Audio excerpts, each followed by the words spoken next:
전도서는 인생에 관한 그런 부분을 다루고 있습니다.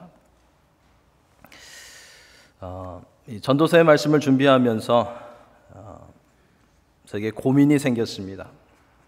그리고 아쉬운 그런 생각도 들었습니다. 왜냐하면 저희 교회에 계신 분들이 많이들 젊으신 분들이 많이 계시지만 인생의 우리 선배 되시는 성도님들이 또 평생 동안 신앙생활 하셨던 그런 성도님들이 많이들 계십니다. 그런데 저의 고민은 그런 성도님들 앞에서 인생은 이런 것이다, 인생은 저런 것이다 라고 말한다는 것이 조금 그렇다라는 그런 생각이 듭니다. 가끔씩 우리 성도님들 인사하면서 좀 권사님들이 많이 그러셨는데요, 너무 반가우셔서 목사님은 저희 큰애하고 나이가 같아요 라고 그렇게 인사하시는 분이 계셨습니다. 그것뿐만 아니고 어떤 분들은 또 더 반가우셔서 목사님은 우리 막내하고 나이가 비슷해, 그렇게 하시는데 그 앞에서 인생은 허무하다, 그렇죠? 인생은 바람 잡는 것과 같다라는 이야기를 한다는 것이 맞지 않는 것 같다라는 그런 생각이 들었습니다. 그래서 고민을 많이 했습니다. 전도서 잘못 시작했다, 2장까지 왔는데 어떻게 해야 하나, 바꾸어야 하나 고민을 좀 했습니다. 그런데 고민을 하는 가운데 하나님께서 왠지 모르게 계속해서 기쁜 그런 마음을 주셨습니다. 그리고 계속 전도서를 통해서 말씀을 전할 수 있겠구나라는 그런 마음을 주셨습니다. 그리고 인생의 경험이 많은 선배들이 이 전도서에 나오는 말씀을 듣고 힘을 얻어서 가족들에게, 후배들에게, 그리고 젊은이들에게 절대로 허무하지 않은 예수 그리스도를 전하면 되겠다라는 그런 생각을 하나님께서 주셨습니다. 저의 나이가 더블이 되어서 인생에 관한 말씀을 전하면 좋겠다라는 아쉬움은 지금도 여전히 있지만 성령께서 전도서의 말씀을 통해서 우리 성도님들에게 허무하지 않은 복음을 전할 수 있는 그런 하늘의 지혜를 부어주시기를 기대하는 그런 마음으로 오늘도 인생에 대한 전도서의 말씀을 우리 함께 나누어 보려고 합니다.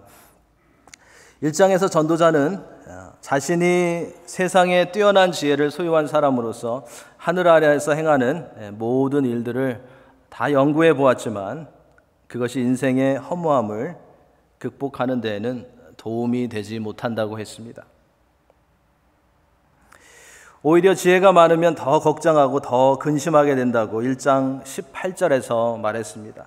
지혜가 많으면 번뇌도 많으니 지식을 더하는 자는 근심을 더하느니라. 우리가 차라리 모르면 마음이 편한데 괜찮은데 지혜가 쌓아질수록, 지식이 쌓아질수록 문제가 더 보이게 되고 더 번뇌하게 되고 더 근심하게 된다고 전도자는 말했습니다.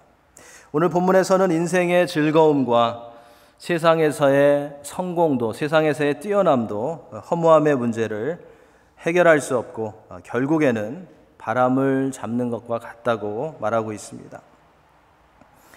1장에서 살펴보았던 내용이 인생의 허물을 극복하려는 인간의 정신적인 그런 추구와 관련이 되는 그런 말씀이라면 오늘 본문은 인생의 허물을 극복하려는 인간의 육체적인 그런 추구와 관련된 그런 말씀인 것을 볼 수 있습니다.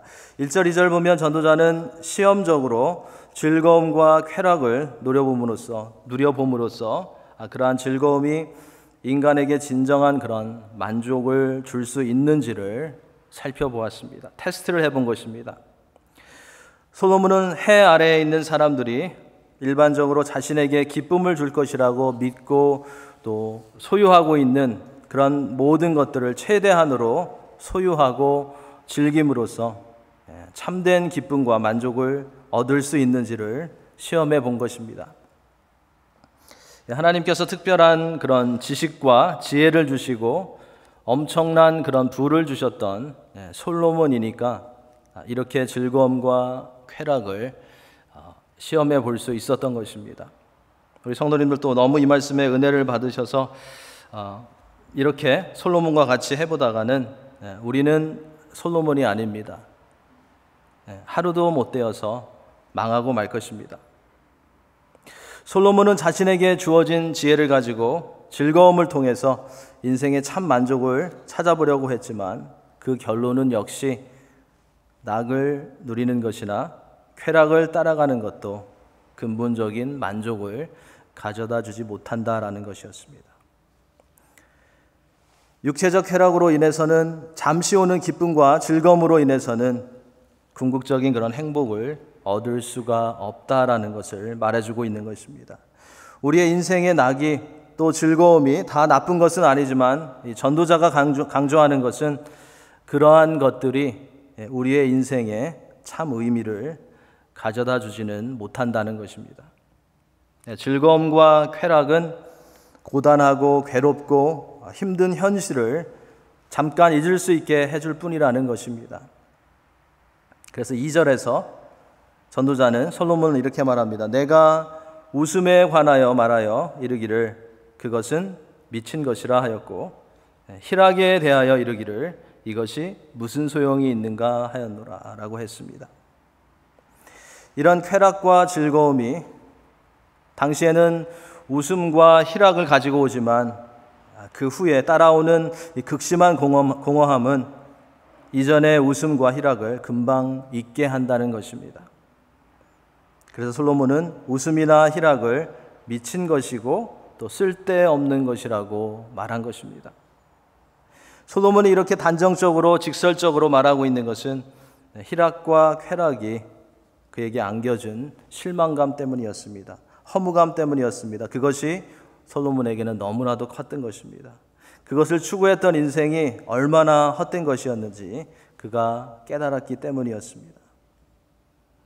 자, 이제 3절부터 11절 사이에서는 이 전도자가 인생의 의미를 발견하기 위해서 여러 가지를 시도해 보았음을 말하고 있습니다. 솔로몬은 자신이 궁극적인 인생의 의미를 발견하기 위한 목표를 위해서 그가 힘써서 행했던 모든 것을 4절에 가보면 나의 사업을 크게 했다라고 말하고 있습니다. 자, 어떤 사업을 했을까요? 집들을 지었다고 합니다. 4절에서 궁궐과 성전을 비롯해서 많은 성읍들과 또 다른 많은 것들을 건설했습니다. 5절, 6절에 가보면 포도원과 동산과 과수원을 만들었다고 했습니다.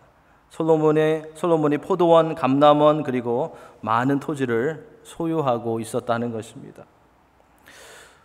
솔로몬은 자신이 소유한 그런 많은 토지에 물을 공급하기 위해서 여러 개의 못을 팠다고 6절에서 말하고 있습니다. 7절에서는 예루살렘에 있는 모든 자들보다도 많은 소와 양떼들을 소유하고 있었다고 말하고 있습니다. 그리고 그렇게 많은 삼림과 짐승들을 돌보기 위해서 많은 노비와 일꾼들을 두었다고 말합니다. 많은 사람이 그를 따르고 섬겼다는 것입니다. 많은 사람이 그를 우러러 보았다는 것입니다. 열왕기상 4장에 가보면 열왕기상 4장 23절에 보면 솔로몬 왕궁에 소비되는 하루의 식량 가운데는 여러 가지가 있지만 대표적으로 살찐 소 10마리, 초장의 소 20마리, 양 100마리가 포함되어 있다고 기록하고 있습니다. 굉장히 잘 먹은 것 같아요. 스테이크를 많이 먹은 것 같아요. 이것을 볼 때 얼마나 많은 이들이 이 솔로몬 밑에서 섬기고 있었는지 우리는 알 수 있습니다. 솔로몬은 쾌락과 큰 사업뿐만 아니라 많은 소유를 통해서 참 인생의 의미를 찾아보려고 했습니다. 8절에서 그것을 볼 수 있습니다. 은과 금과 왕들이 소유한 보배와 여러 지방의 보배를 자신을 위해서 쌓았다고 했습니다. 여기서 은과 금은 무역을 통해서 얻은 것들을 말하는 것이고 왕들이 소유한 그런 보배는 이웃 나라에서 보내온 그런 곡물을 말하는 것입니다. 그리고 여러 지방의 보배는 각 지방에서 솔로몬에게 바친 것들을 말하고 있습니다. 이처럼 솔로몬에게는 은도 많았고 금도 많았고 보배도 많았고 희귀한 그런 보물 컬렉션들이 많이 있었던 것을 우리는 알 수 있습니다. 이어서 노래하는 남녀들이 언급되는 것을 보면 솔로몬에게는 잔치나 축제를 위해서 노래하는 많은 그런 남녀들이 있었음을 우리는 알 수 있습니다. 그리고 마지막으로는 처첩들을 많이 두었다고 말하고 있습니다. 얼마나 많이 두었을까요? 솔로몬은 우리와의 스케일이 다릅니다. 오늘 본문에서는 말하지 않지만 열왕기상 11장에 가보면요, 솔로몬이 700명의 후비와 300명의 첩을 두었다고 말하고 있습니다. 이처럼 솔로몬은 이스라엘의 역사상 가장 부유했습니다. 요즘으로 하면 이 아마존의 회장이었던 제프 베조스나 또 텔사의 회장인 일란 머스크보다 솔로몬이 훨씬 더 부자였고, 솔로몬은 이들보다 더 많은 일들을 해보았고 그 가운데 많은 쾌락과 많은 즐거움을 누렸던 사람임을 우리는 알 수 있습니다. 9절 10절에서 솔로몬은 앞에서 지금까지 나열하니 큰 사업과 소유를 통해서 자신은 역사상 그 누구보다도 큰 즐거움을 누렸다라는 것을 다시 한번 말하고 있습니다. 해 아래에서 무엇이든지 자신이 원하는 것은 다 해보았고, 자신이 갖고 싶은 것은 다 가져보았고, 자신이 누리고 싶은 즐거움은 다 누렸다고 그는 자신 있게 말하고 있습니다. 그러면서 솔로몬은 이것이 자신의 수고의 대가로 주어진 결과라고 말합니다. 자신이 열심히 해서 자신의 열심으로 성공한 것이라고 말합니다. 그런데 이어지는 오늘 본문의 마지막 절이었던 11절에 가서는 이러한 모든 것들이 수고의 대가로 얻은 것이지만 결론이 나옵니다. 돌아보면 내 손으로 한 모든 일과 내가 수고한 모든 것이 다 헛되고 해 아래에서 무익한 것이라는 그런 결론을 내리고 있습니다. 일생 동안 큰 사업을 벌이고 소유를 늘리고 원하는 것을 얻기 위해서 애쓴 결과가 참된 만족을 주지 못하는 일시적인 쾌락에, 일시적인 즐거움에 지나지 않는다는 것입니다. 여기서 솔로몬은 자신이 하나님을 의지하지 않고 해 아래에서 인간이 할 수 있는 모든 방법을 다 동원해서 만족을 얻으려고 시도해 보았던 모든 수고가 결국에는 공허하고 무익한 일이었다는 것을 고백하고 있는 것입니다. 솔로몬은 쾌락과 사업과 소유를 통해서 과연 인생의 참된 의미를 찾을 수 있을까 시험해 보았는데 결국 그런 것들을 통해서는 인생의 허무 문제를 극복할 수 없었던 것입니다. 우리는 이러한 이 전도자의 말에 귀를 기울여서 내 눈이 원하는 것이 아니라, 내 마음이 잠시 즐거워하는 것이 아니라 하나님께서 말씀하시는 것, 그리고 주님이 기뻐하시는 것을 선택하고 따라갈 수 있는 그런 하나님의 자녀들이 되어야 할 것입니다. 육신의 즐거움과 큰 사업과 물질을 축적하는 것이 죄는 아닙니다. 그런데 성도들에게는 그것이 삶의 목표가 되어서는 안 될 것입니다. 우리에게는 하나님께서 주신 삶의 뚜렷한 그런 목적이 있습니다. 우리의 삶의 목적이 무엇입니까? 예수 그리스도를 믿고 구원받은 성도들의 삶의 목적은 to glorify God입니다. 하나님을 영화롭게 하는 것입니다. 하나님의 자녀들은 어떤 위치와 상황에 있든지 이 궁극적인 목적대로 살아갈 때에만 참 행복과 참 만족과 참 기쁨을 누릴 수 있는 것입니다.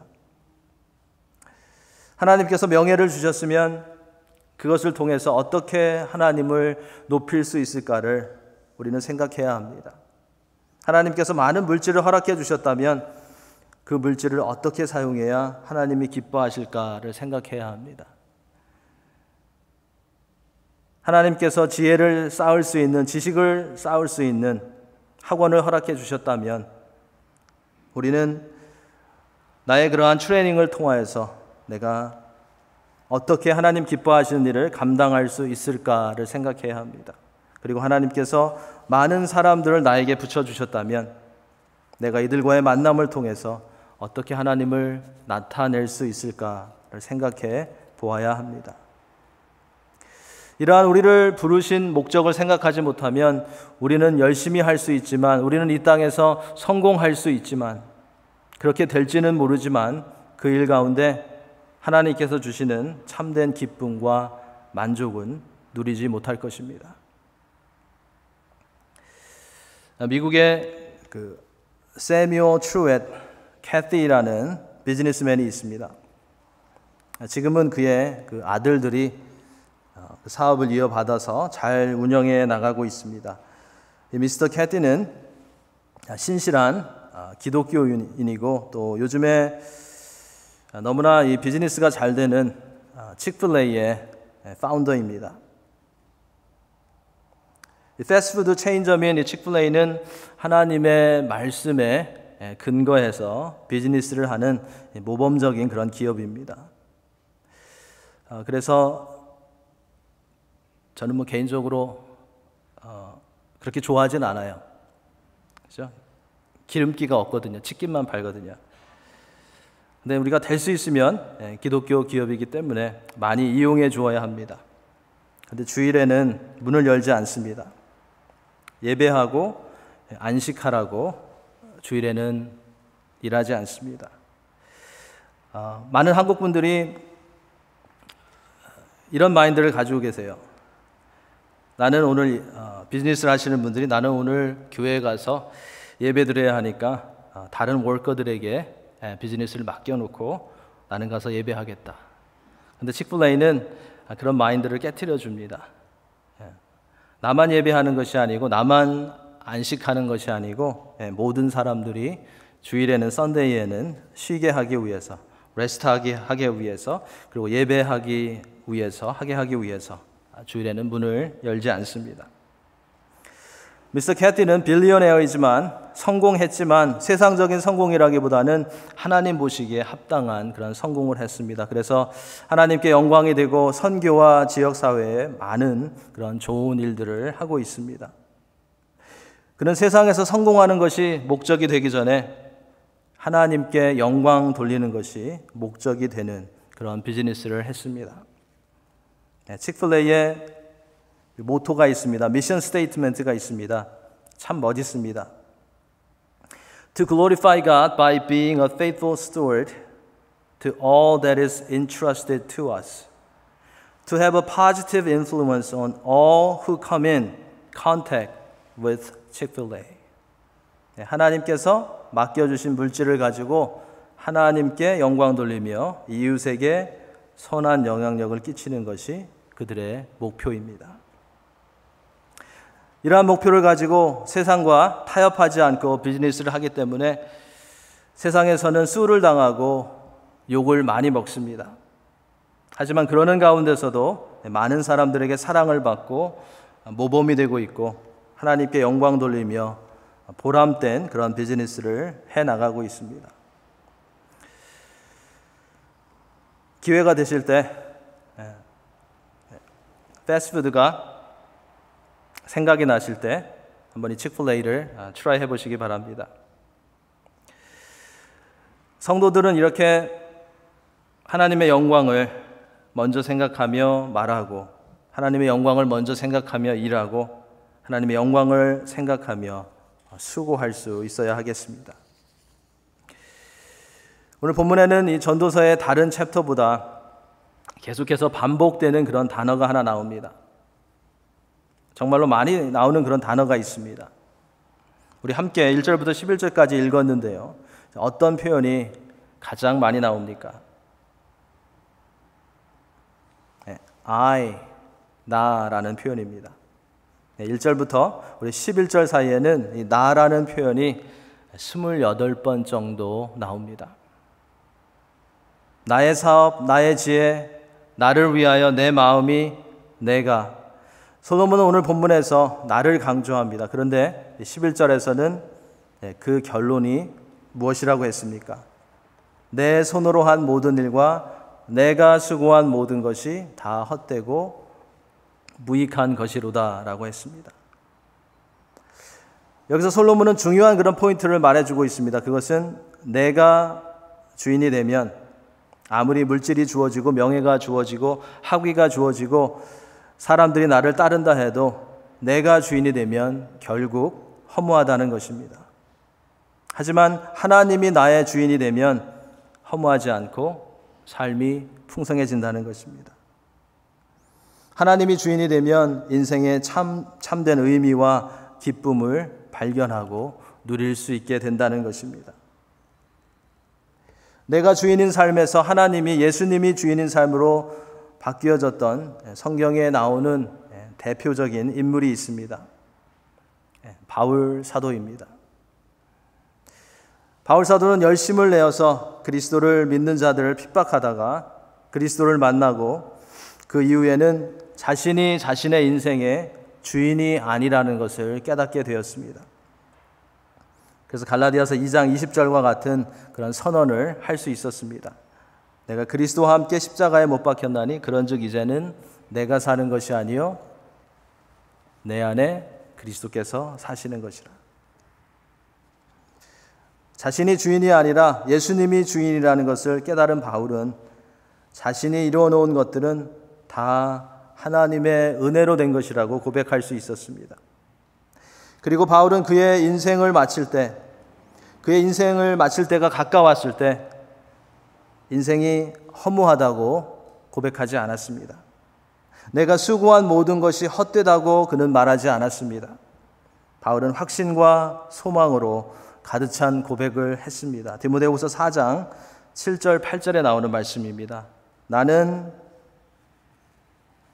선한 싸움을 싸우고 나는 달려갈 길을 마치고 나는 믿음을 지켰다고 그는 고백하고 있습니다. 이제 후로는 나를 위하여서 의의 면류관이 예비되어 있고 나뿐만 아니라 주의 나타나심을 사모하는 모든 자들에게 의의 면류관이 예비되어 있다고 말하고 있습니다. 사도 바울은 인생의 참된 기쁨과 가치는 자기가 주인된 것을 내려놓고 하나님을 예수님을 주인으로 모실 때 발견할 수 있다라는 것을 증거해 주었던 것입니다. 오늘 전도서 본문에 나오는 것처럼 인생을 내가 주도하고 내가 모든 것을 만들어가고 내가 결정하고 나의 힘과 의지로만 이루어 나가려 하는 인생은 결국에는 허무하다라는 끝을 맞이하지만 바울 사도처럼 주님께 전 생애를 맡기고 주님의 인도하심을 받는 인생은 이 땅에서 우리를 부르신 하나님의 목적을 발견하고 따라가는 참된 의미와 가치가 있는 그리고 주 안에서 성공하는 그러한 인생이 되는 것입니다. 오늘 본문에서 솔로몬은 자신은 이 땅의 은금과 여러 가지 보배들을 자신을 위해서 쌓았다고 그렇게 말했습니다. 수없이 많은 보물을 이 땅에 쌓아 보았는데 결국에는 별 의미가 없었다고 고백하고 있습니다. 참된 만족이 없었다고 고백합니다. 사람은 이 땅에서 자신을 위해서만 보물을 쌓으라고 창조되지 않았기 때문에 이 땅에서만 보물을 쌓을 때는 누구든지 다 똑같은 결론을 내릴 수밖에 없습니다. 그것은 허무하다는 것입니다. 참된 만족이 없다는 것입니다. 그래서 예수님께서 마태복음 6장에서 뭐라고 하셨습니까? 너희를 위하여 보물을 땅에 쌓아두지 말라고 하셨습니다. 오직 너희를 위하여 보물을 하늘에 쌓아두라고 말씀하셨습니다. 성경에서 처음부터 끝까지 강조하는 그런 띠임이 있는데 그것은 이 땅은 성도들이 머물다가 떠나가는 곳이고 성도들의 본향은 주님께서 예비하신 천국이라는 것입니다. 창세기에서 에덴 동산으로 시작하죠. 패러다이스로 시작하죠. 요한계시록에 가보면 새하늘과 새 땅으로 끝이 납니다. 그래서 성도들을 순례자라고 합니다. 이 땅에 템포러리하게 머무는 자들이라고 합니다. 소저너라고 합니다. 그래서 예수님께서는 조금 머물다가 떠나야 하는 처소를 위해서 보물을 쌓아두지 말고 영원한 천국을 위해서 보물을 쌓아두라고 말씀하신 것입니다. 그러면서 예수님께서는 놀라운 그런 말씀을 하십니다. 내 보물이 있는 그곳에는 내 마음도 있느니라. 우리가 이 땅에만 보물을 쌓아두면 이 땅의 것만을 바라보게 된다는 것입니다. 우리가 이 땅에만 보물을 쌓아두면 우리의 마음은 항상 이 땅에만 있다는 것입니다. 하지만 우리가 하늘의 보물을 쌓기 시작하면 우리의 마음도 하늘에 있게 된다는 것입니다. 해 아래가 아니라 해 위에 있게 된다는 것입니다. 우리가 하늘의 보물을 쌓는 삶은 어떤 것일까요? 이 땅에서 우리가 한 것 중에서 어떠한 것이 천국에서도 기억이 될까요? 우리가 그리스도의 복음 전파를 위해서 이 땅에서 힘쓰는 것, 선교지를 위해서 기도하는 것, 하늘에 보물을 쌓는 것입니다. 이 땅에서 그리스도의 이름으로 소외된 자들을 돕고 하나님의 사랑을 나누는 것, 천국에 보물을 쌓는 것입니다. 이 땅에서 주님의 핏값으로 세우신 교회를 위해서 우리가 기도하고 헌신하는 것, 천국에 보물을 쌓는 것입니다. 우리가 성도로서 항상 해야 하는 그런 질문은 내가 세상에서 성공했는가가 아니라 내가 하나님 앞에서 성공했는가라는 것입니다. 여러분, 하나님 앞에서 성공하셨습니까? 대답을 아무도 안 하시네요. 어떤 사람이 하나님 앞에서 성공한 사람입니까? 예수님을 믿고 천국의 소망을 가지고 살아가는 사람입니다. 예수님을 믿고 여러분이 천국의 소망을 가지고 계시다면 하나님 앞에서 성공하신 것입니다. 어떤 사람이 하나님 앞에서 성공한 사람입니까? 이 땅에서 우리의 왕이신 하나님을 예배할 수 있는 사람입니다. 예배 자리에 나와 계신 여러분들이 신령과 진정으로 진심으로 하나님을 예배할 수 있다면 하나님 앞에서 성공하신 것입니다. 내가 받은 복음을 전해서 한 영혼이라도 예수님께로 인도하는 사람, 이 사람이 하나님 앞에서 성공한 사람입니다. 솔로몬의 고백처럼 세상이 주는 즐거움과 쾌락과 많이 갖는 것에서 오는 그런 기쁨과 만족은 오래가지 않습니다. 아마 우리 인생의 선배 되시고 믿음의 선배 되신 우리 많은 성도님들이 더 잘 아실 것입니다. 그러나 예수 그리스도를 하나님을 주인으로 모시고 하나님의 손길을 의지하며 하루하루를 살아가는 것에서 오는 기쁨과 만족은 쉽게 쇠하지 않습니다. 쉽게 살아가지 않습니다. 오래 갑니다. 더 많이 갖고 더 많이 누리는 것이 하나님의 형상대로 창조된 그리고 예수 그리스도 안에 있는 우리에게 결코 진정한 기쁨과 만족을 줄 수 없다는 것을 인정하며 무슨 일을 하시든지 어떤 상황에 있든지 하나님의 영광을 위해서 수고하며 하나님 앞에서 성공하시는 여러분들이 다 되시기를 예수님의 이름으로 간절히 축원합니다. 이 땅의 것을 더 얻으려고 하기보다는 하나님께서 필요한 것을 채워주실 것을 믿고 수고하며 하나님의 것, 영원한 것을 얻기 위해서 힘쓰시는, 힘을 내시는 그런 성도님들이 되시기를 축원합니다. 새로 시작하는 한 주간도 내가 원하는 것, 나의 마음이 즐거워하는 것을 따라가는 것이 아니라 하나님이 원하시는 것, 하나님이 말씀하시는 것, 하나님이 기뻐하시는 것에 순종하고 따라감으로써 참된 기쁨과 평강과 은혜를 누리시는 여러분들이 다 되시기를 예수님의 이름으로 간절히 축원합니다. 기도하겠습니다.